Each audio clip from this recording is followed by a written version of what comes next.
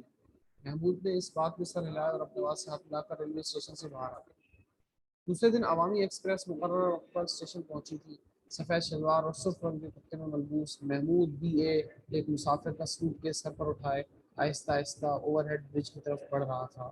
دور کھڑا رب نواز اسے فخری انداز میں دیکھ رہا تھا، بہت خوش تھا کہ اللہ تعالیٰ کی دی ہوئی توفیق سے اس سے بھٹکے ہوئے انسان کو سیدھا راستہ دکھا دیا۔